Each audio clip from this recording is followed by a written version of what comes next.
भागलपुर लोकसभा से कांग्रेस प्रत्याशी अजीत शर्मा ने आज नामांकन दाखिल किया। नामांकन से पूर्व बूढ़ानाथ मंदिर में अजीत शर्मा ने अपनी पत्नी के साथ पूजा अर्चना की और आशीर्वाद मांगा। इसके बाद वे मौलाना चक स्थित मजार शरीफ पर चादरपोशी करने पहुंचे। वहीं जिला निर्वाचन पदाधिकारी सह जिलाधिकारी डॉक्टर नवल किशोर चौधरी के कार्यालय में अजीत शर्मा ने नामांकन दाखिल किया।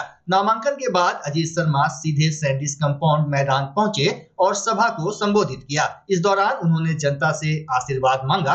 मौके पर प्रदेश अध्यक्ष अखिलेश सिंह समेत कई दिग्गज नेता मौजूद रहे। मैंने नामांकन करके निकला है, बहुत ही जनता में उत्साह है। जो भी आप सभा में सुने कि बहुत लोग आए हैं। हमको लगता है कि जनता तय करती है कौन जीतेगा नहीं जीतेगा, और जनता का जो उत्साह मैं देख रहा हूँ, कहीं कोई लड़ाई नहीं है और जनता चाहती है कि लोकसभा में संसद में जाके हम उनकी आवाज़ बने, उनके विकास के काम को करें। तो मैं आपके माध्यम से विश्वास दिलाता हूँ पूरी भागलपुर की जनता को, पूरे लोकसभा की जनता भाई बहनों को, कि आपको विकास मिलेगा, सम्मान के साथ आपका विकास करेंगे, जो आज तक 5 वर्षों में विकास नहीं हुआ। कितनी चुनौती मानते हैं सर? कोई चुनौती नहीं है, जनता वोट देती है। जनता में जो उत्साह है, हमको लगता है कोई चुनौती नहीं है, क्योंकि विकास में बहुत पिछड़ा हुआ है। 5 वर्षों में 10 क्वेश्चन ही हमारे आदरणीय सांसद अजय मंडल जी ने बोला है। हम तो विधानसभा में अगर आप मेरा देखेंगे इस सत्र में, तो मेरे 92 क्वेश्चंस हैं। महागठबंधन के कांग्रेस के प्रत्याशी अजीत शर्मा जी का नामांकन हो रहा है। उसमें अंदर केवल 4-5 लोगों को इजाज़त है। हम लोगों ने बाहर से उनको शुभकामना दे दिया और एक पब्लिक रैली आयोजित है जिला कांग्रेस कमेटी के द्वारा। अब हम लोग वहां जा रहे हैं सैंडिस कंपाउंड में। बाकी जो यहाँ स्थिति देखने से लगता है कि अजीत शर्मा जी भारी बहुमत से जीतेंगे। पप्पू यादव ने नामांकन किया है कांग्रेस से, वो महागठबंधन और कांग्रेस के प्रत्याशी नहीं। वो तो कांग्रेस में विलय किए थे पार्टी का, तो कांग्रेस ने टिकट कहाँ मिला है? किसी को स्वीकृति नहीं है। महागठबंधन ने 40 सीटों का डिस्ट्रीब्यूशन किया है, जिसमें कांग्रेस पार्टी से 9, 5 वाम दलों से और 26 राष्ट्रीय जनता दल। इसके अलावा कोई भी अगर करता है कि कहीं पे भी, वो महागठबंधन का उम्मीदवार नहीं होगा अधिकृत रूप से, और उसको कोई सीरियसली नहीं लेगा। सीटें लाएगी महागठबंधन, टोटल कांग्रेस सीटें लाएगी। इस बार चमत्कारिक परिणाम आने वाला है। तिलकामाझी भागलपुर विश्वविद्यालय हमेशा सुर्खियों में बना रहता है, लेकिन इस बार टीएमयू बिजली कनेक्शन कटने के कारण चर्चा में है। इन दिनों प्रशासनिक भवन, संबद्ध इकाई सहित सभी पीजी विभागों की परेशानी बिजली कनेक्शन कटने से बढ़ गई है। साथ ही कनेक्शन काटने का सीधा असर पठन पाठन और रिसर्च वर्क पर भी पड़ने लगा है। पीजी जूलॉजी विभाग में बिजली नहीं रहने के कारण 15 वैसे चूहों ने दम तोड़ दिया जिन पर रिसर्च हो रहा था, जबकि शेष बचे चूहे की स्थिति भी खराब है।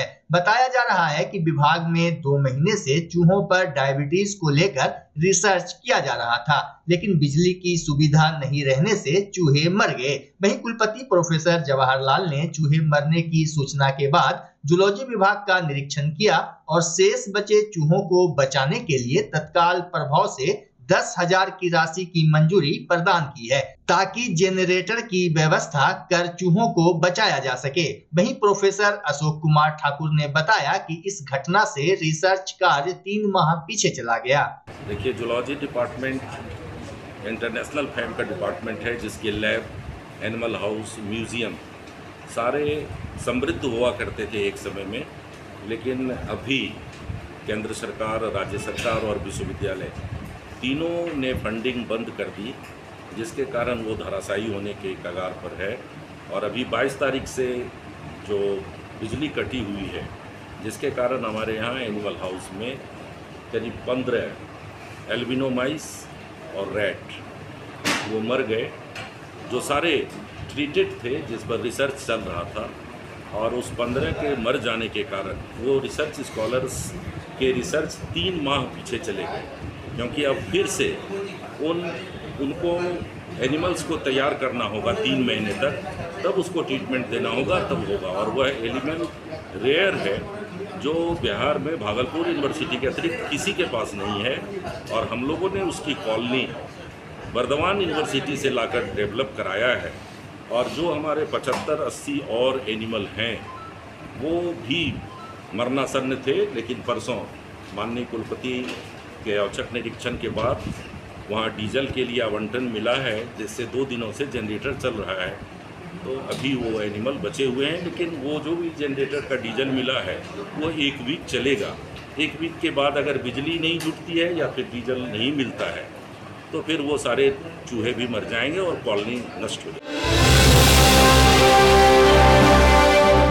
भागलपुर हबीबपुर थाना अंतर्गत सुद्धी मुखिया चौक के समीप एक चोरी की टोटो को काटा जा रहा था। वहीं गुप्त सूचना के आधार पर हबीबपुर थाना की पुलिस ने टोटो के साथ 2 चोर को दबोच लिया और थाना लेकर चली गई। वहीं इलाके के लोगों ने कहा कि समाज में इस तरह की घटना निंदनीय है। यही मामला की टोटो आया था सर, हम लोग को जानकारी नहीं, पहली दफा है, क्या नहीं है ये देखे सर, बस इतने से बता, कोई बात तो है ना सर, ये पहली दफा।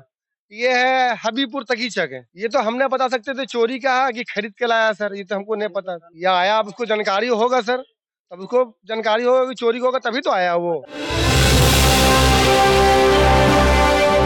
लोकसभा चुनाव को लेकर देश भर में माहौल बनने लगा है और ऐसे में पब्लिक ओपिनियन जानने के लिए न्यूज अंग बिहार की टीम ने भागलपुर लोकसभा क्षेत्र के युवा और अन्य वोटरों से बात की। देखिए क्या कुछ कह रहे हैं वोटर। नमस्कार, आप देख रहे हैं न्यूज अंग बिहार। मैं हूं आपके साथ पिंटू प्रणव।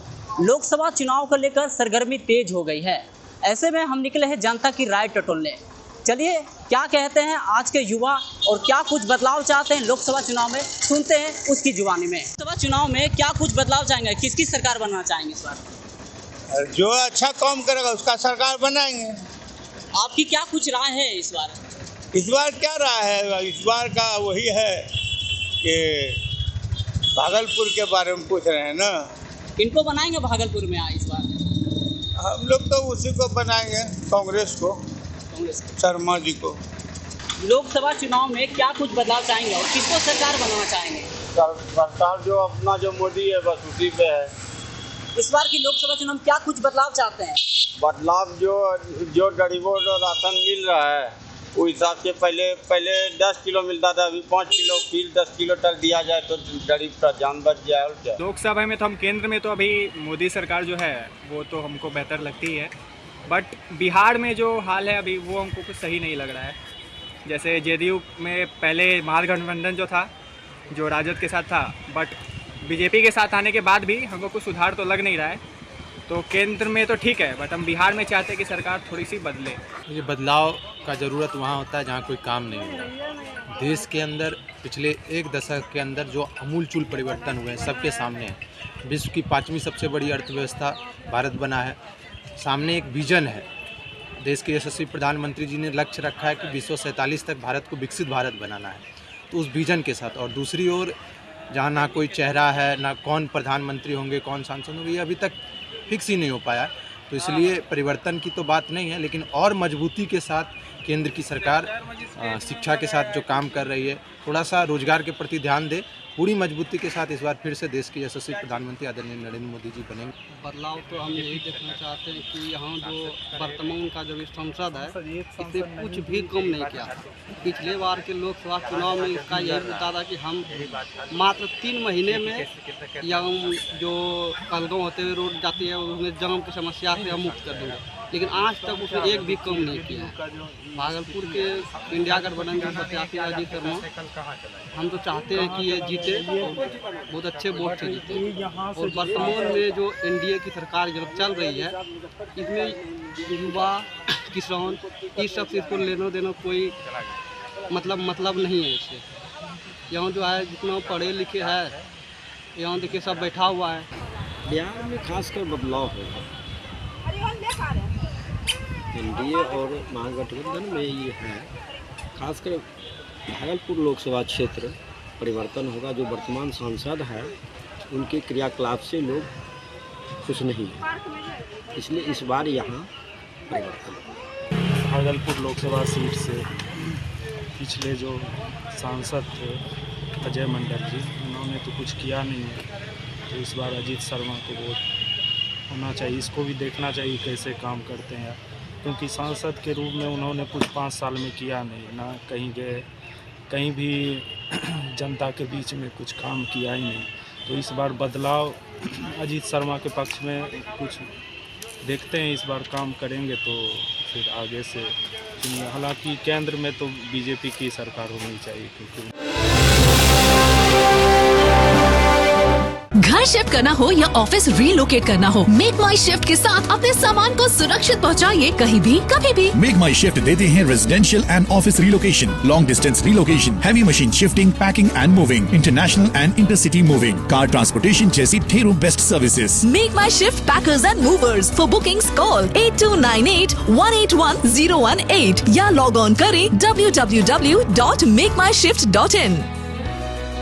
रिंकू एलईडी बल्ब एक बार लाओ और चलाते ही जाओ। हमारे एलईडी बल्ब्स है क्वालिटी में नंबर 1 और एनर्जी एफिशिएंट, जो रखे एनवायरनमेंट और आपके बिजली के बिल दोनों का ख्याल। रिंकू एलईडी बल्ब के साथ एनर्जी बचाओ और बिल घटाओ। ये है पावर सेविंग लाइट जो चले लंबे समय तक और रखे आपके घर को रोशन। हमारे यहाँ एलईडी लाइट्स मिलते हैं एक व्यापक रेंज में, जो आपकी हर जरूरत को पूरा करेगी। लेकिन यही नहीं, हमारे एलईडी लाइट सिर्फ चमकदार नहीं बल्कि एनवायरनमेंट फ्रेंडली भी है। तो आज ही लाओ रिंकू एलईडी बल्ब और पाओ 1 साल की वारंटी का भरोसा। रिंकू एलईडी बल्ब्स, नई जनरेशन के स्मार्ट बल्ब्स। आज ही संपर्क करें 8651063786 या मेल करें rinkooledbulb@gmail.com। हमारा पता असाननपुर, भागलपुर, बिहार 812002।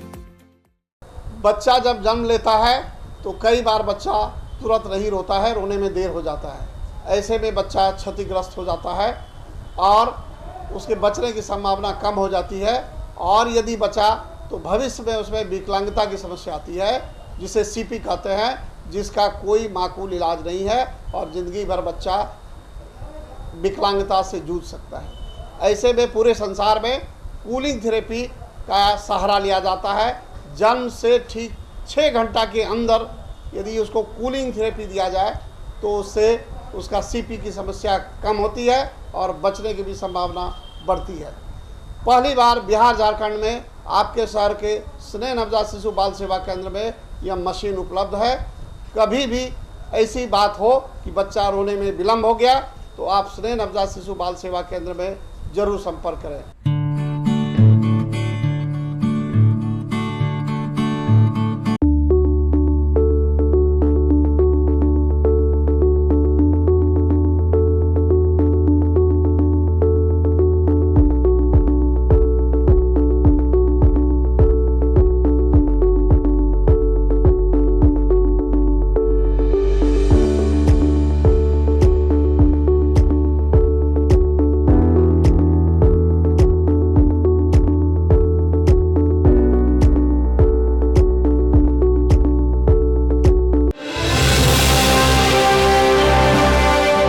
भागलपुर पीरपैंती के उत्क्रमित उच्च माध्यमिक विद्यालय घनपाल टोला में 73 छात्र छात्राओं ने प्रधानाध्यापक मंटू कुमार और शिक्षक जितेंद्र कुमार पर भविष्य के साथ खिलवाड़ करने का आरोप लगाया है। स्कूल के छात्र छात्राओं ने प्रखंड विकास पदाधिकारी के कार्यालय पहुंचकर लिखित आवेदन देते हुए कहा कि प्रधानाध्यापक ने हम लोगों से रजिस्ट्रेशन के पैसा लेने के बाद भी रजिस्ट्रेशन नहीं किया, जिसके कारण स्टूडेंट्स इस साल परीक्षा में शामिल नहीं हो सकेंगे। आज सभी छात्रों को लेकर मामला काफ़ी तूल पकड़ रहा था धनपाल टोला स्कूल का। तो बीओ साहब से मिले, बीओ साहब ने क्या आश्वासन दिया? सर बालदेव ठाकुर जी से मैंने बात किया और सर बोले क्या कि इसके ऊपर हमने जिला शिक्षा पदाधिकारी को शाम में आवेदन भेज देंगे और बाकी जितना जल्द हो रजिस्ट्रेशन बच्चों का उज्जवल भविष्य के लिए हम लोग कामना करते हैं। हम लोग चरणबद्ध तक आंदोलन करेंगे, यहाँ नहीं डीएम ऑफिस तक भी जाएंगे, शिक्षा जिला पदाधिकारी और